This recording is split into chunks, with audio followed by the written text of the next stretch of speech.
नमस्ते सदा वत्सले मातृभूमे, नमस्ते सदा वत्सले मातृभूमे, त्वया हिन्दुभूमे सुखं वर्धितोऽहं, त्वया हिन्दुभूमे सुखं वर्धितोऽहं, महामङ्गले पुण्यभूमे त्वदर्थे, महामङ्गले पुण्यभूमे त्वदर्थे, पतद्वेषकायो नमस्ते नमस्ते।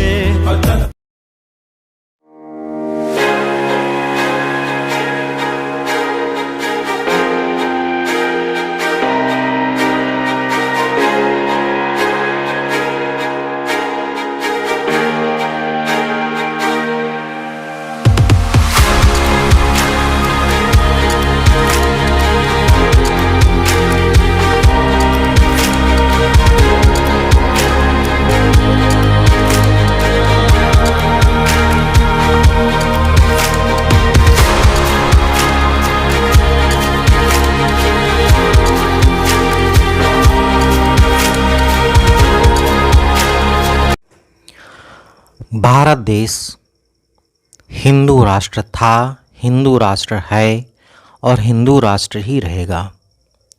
भारत देश कभी मुस्लिम राष्ट्र नहीं रहा, भारत कभी ईसाई राष्ट्र नहीं रहा, क्योंकि जो भारत का इतिहास है उस समय ईसाई और मुस्लिमों का उदय ही नहीं हुआ था।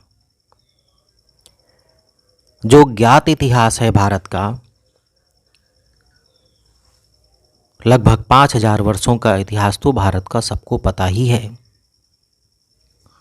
महात्मा बुद्ध के समय का इतिहास सबको पता है, जैन के समय का इतिहास पता है।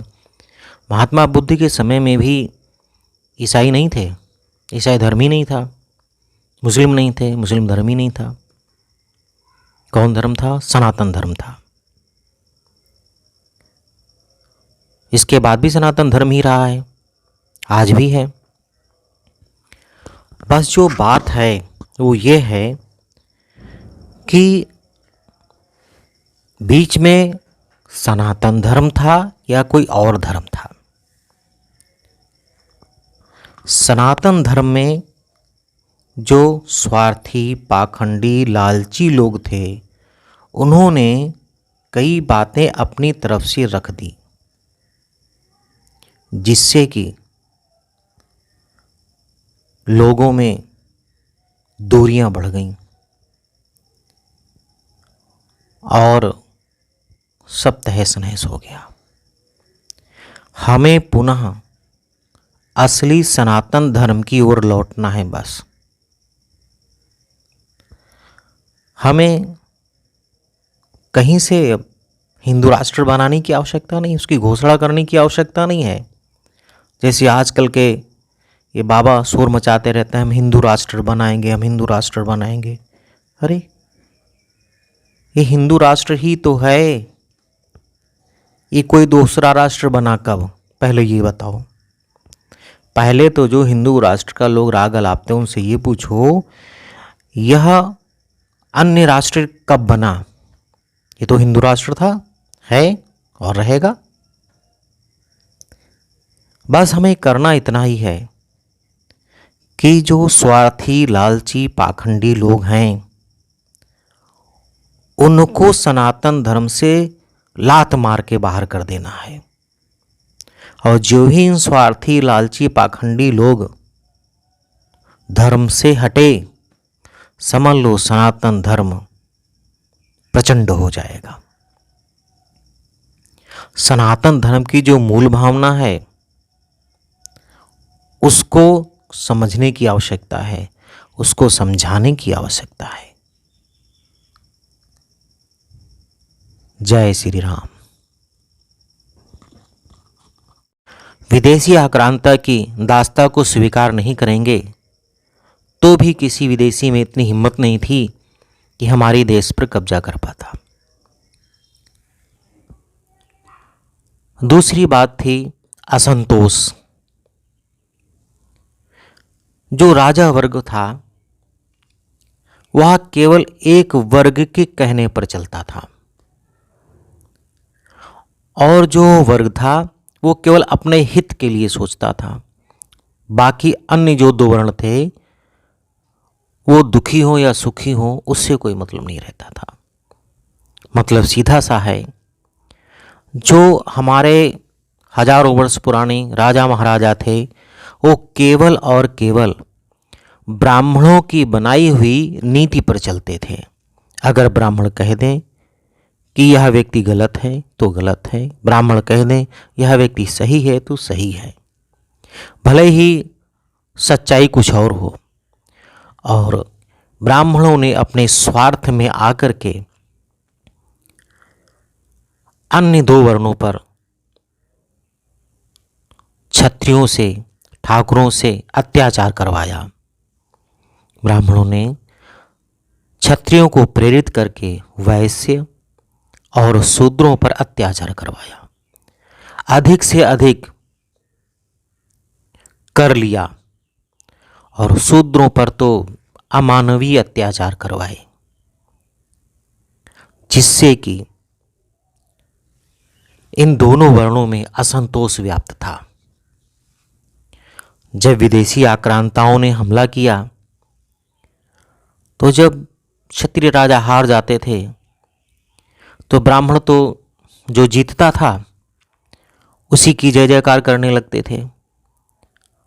बचे वैश्य और शूद्र, ये तो पहले से ही गुलाम थे, इनको तो किसी चीज़ का अधिकार ही नहीं था। तो जो दूसरा कारण बड़ा रहा भारत देश को विदेशियों का गुलाम होने में, वह असंतोष था। यानी जो राज्य प्रक्रिया थी, जो व्यवस्था थी, प्रणाली थी, वह दोषपूर्ण थी, पक्षपाती थी। अगर राजा अपने स्वविवेक से कार्य कर रहे होते, समान रूप से प्रजा का ध्यान दे रहे होते, तो प्रजा भी राजा के प्रति उतनी ही उत्तरदायी होती। उसके बाद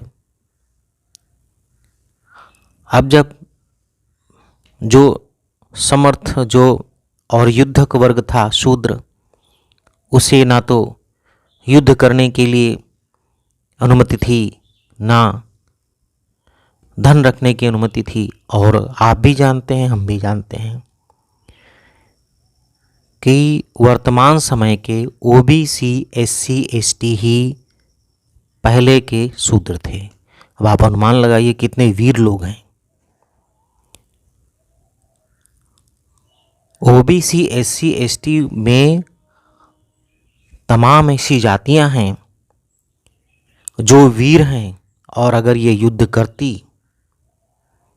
क्षत्रियों से कंधा मिलाकर के युद्ध करती, तो भारत कभी गुलाम नहीं होता। तो हमें अब भविष्य में क्या करना है? हमें भविष्य में वर्ण व्यवस्था, जाति व्यवस्था, पक्षपात की नीति को त्याग देना है। आने वाले भारत को किसी चाणक्य की नीति की आवश्यकता नहीं है, किसी पक्षपाती नीति की आवश्यकता नहीं है, किसी ब्राह्मण की नीति की आवश्यकता नहीं है। अब भारत को आवश्यकता है एकता, समता, प्रेम और समानता की। समान रूप से जो भी व्यक्ति योग्य हो, चाहे जिस वर्ण का हो, चाहे जिस जाति का हो, उसे योग्यता के अनुसार कार्य मिलना चाहिए। और अगर इन कारणों के निवारणों पर कार्य किया गया तो मुझे पूरा विश्वास है कि भारत देश अनंत काल तक किसी का भी गुलाम नहीं बनेगा। जय हिंद, जय भारत। वर्तमान में भारत को प्रगति करने के लिए कुछ नीतियों, कुछ सिद्धांतों को त्यागना होगा। और जैसे अगस्त क्रांति में कहा गया था कि अंग्रेजों भारत छोड़ो, उसी तरह जन जन को भारत छोड़ो आंदोलन में शामिल होना होगा। भारत को क्या क्या छोड़ना होगा? नंबर 1 पर भारत को जातिवाद, वर्ण व्यवस्था, पक्षपाती नीति को त्यागना होगा। अर्थात जातिवाद, वर्ण व्यवस्था, पक्षपात भारत छोड़ो। नंबर 2 भूखमरी, बेरोजगारी भारत छोड़ो। नंबर 3 अशिक्षा भारत छोड़ो, क्योंकि शिक्षा जो है वह महत्वपूर्ण है, लेकिन ये भी ध्यान देना है कि हम शिक्षा में ग्रहण क्या कर रहे हैं। केवल शिक्षा का मतलब यही नहीं कि जो लोगों ने बता दिया या जो मन में आया वो किताबों में लिख दिया वही सब ने पढ़ लिया। आप इस समय देखते होंगे कि जो भी आतंकवादी हैं वो सब शिक्षित हैं, वो अशिक्षित नहीं हैं, लेकिन उनको जो पढ़ाया गया वो गलत पढ़ाया गया। उनको जो मानसिक शिक्षा दी गई वह गलत शिक्षा दी गई, जिससे कि वो आतंकवादी बन गए। इसलिए शिक्षा के स्तर को ध्यान रखना पड़ेगा। शिक्षा में सच्चाई होनी चाहिए। सत्यम शिवम सुंदरम का मूल भाव होना चाहिए। सत्य भी हो, सुंदर भी हो और कल्याणकारी भी होना चाहिए। यही उत्तम शिक्षा है।